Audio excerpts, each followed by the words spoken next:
സമയത്ത് പറഞ്ഞൊന്നും എനിക്ക് ഓർമ്മയില്ലടാ. കാണണ്ട തന്നെയാ. ഇവിടെ മോല് കണ്ടോ, ഇതാ ഹൈലൈറ്റ്. ചിരിക്കുന്നത് നമുക്ക് കാശ് തന്നിട്ടാ, നമുക്ക് ചിരി വരുന്നതേ ഇല്ല. കാശ് തന്നാ എന്ത് കേട്ടാലും ചിരിക്കും. ഒരു കാര്യം മനസ്സിലാക്കുക, ഇത് നാണം കെട്ട പ്ലേ ആണ്. നിനക്ക് ഒത്തിരിയെങ്കിലും ആത്മാഭിമാനം ഉണ്ടെങ്കിൽ ഇത് ചെയ്യരുത്. ഉളുപ്പുണ്ടോ കണക്ക്? മനുഷ്യനാവണം ആദ്യം, എന്നിട്ടുണ്ടാക്ക് നിലയും വിലയും. അതൊന്നും സൂത്രത്തിൽ ഉണ്ടാക്കല്ല വേണ്ടത്, സ്വയം ഉണ്ടാവട്ടെ. അതാ കഴിവ്. അല്ല, അനു നേരത്തെ അടിക്കുന്നില്ല, ഇനി ഷോല് വരുന്നില്ല എന്ന് പറഞ്ഞത് അതെനിക്ക് വിഷമം കൊണ്ട് പറഞ്ഞു. അപ്പൊ ഇപ്പൊ അത് മാറിയോ? എന്ത് പെട്ടെന്നാണ് നിന്റെ വിഷമം മാറണേ? അപ്പൊ പ്രഷറെടുത്ത് ഞാൻ ഒന്നേ ചോദിക്കുന്നുള്ളൂ. അപ്പൊ ഇവള് കരഞ്ഞത് കള്ളക്കരച്ചില്ലേ?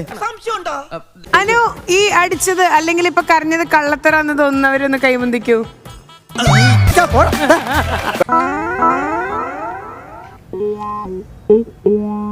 നന്നായിട്ടുണ്ട്.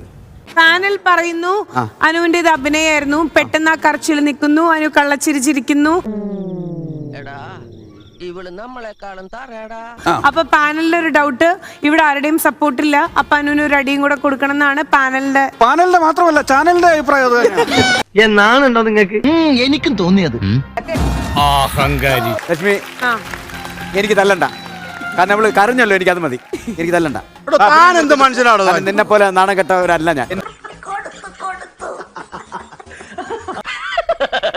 തൽക്കാലം ഇത്രയും മതി, വരട്ടെ.